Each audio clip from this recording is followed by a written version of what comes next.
There reaches a point in an organization where you realize if every proposal you've submitted and will submit were funded, and what are the chances of that? We still cannot create transformational change. We cannot eradicate poverty based on, as much as I love USAID, based on the EU and USA, all the money, there isn't enough international or even Moroccan development assistance for these kinds of organizations to actually go to scale and create transformational change. It's not our pathway to the best possible day we can create. We have to have our own self-generating source of revenue that the more we do, the more we can do, and in that kind of reinvestment way, actually go to scale. Where actually transformation becomes an operational term. And for us, we tried organic certification. It's a lot of investment. There's risk involved in processing product, getting that successful export. We did it, but it was excruciating.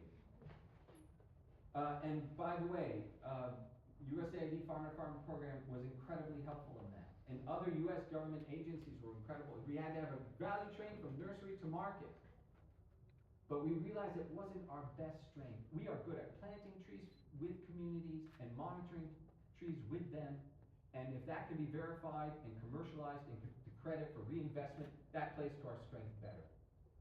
But we need to ask ourselves, what is your pathway to self-generating revenue to invest in your mission to serve the people?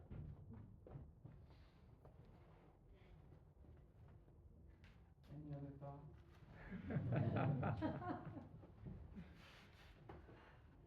Maybe I'll think of a final thought.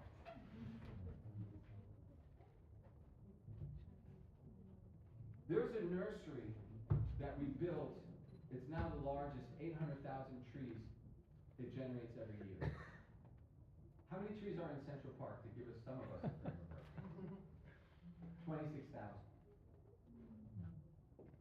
It took us 11 years to plant our first million.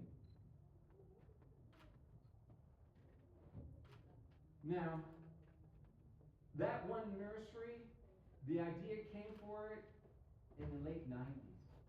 The first time the Moroccan government funded an interfaith nursery, that idea came in 95. What am I getting at? Sometimes you require land and you're building in 2 or 3 months. There is no rhyme or reason to what rises or what falls, but I will say this, it's a long, hard road. You have to want it over years. And so when I just, and you need luck. To create a value chain, who is going to invest in your processing of walnuts and almonds for export when you never had a success before? Because a financial bank institution's not going to do it. You have to prove it and then perhaps attract that investment. So we had to be lucky in terms of our relationships at the right time to enable that investment to come through to complete the value chain.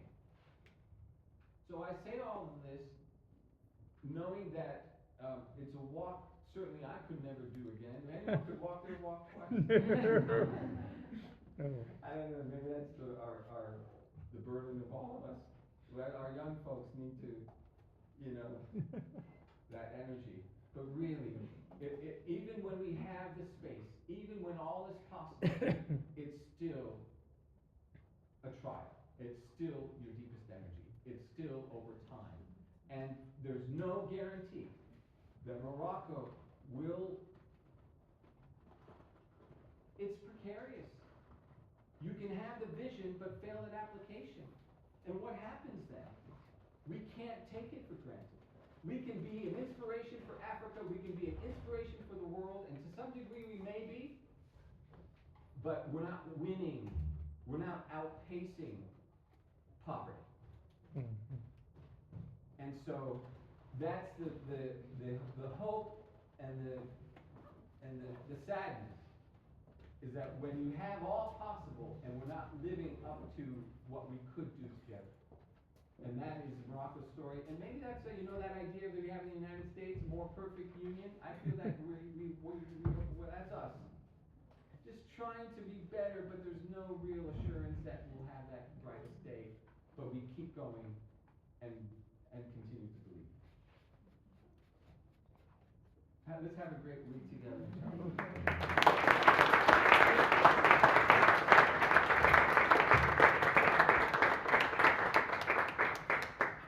That was amazing, so Brilliant. inspiring.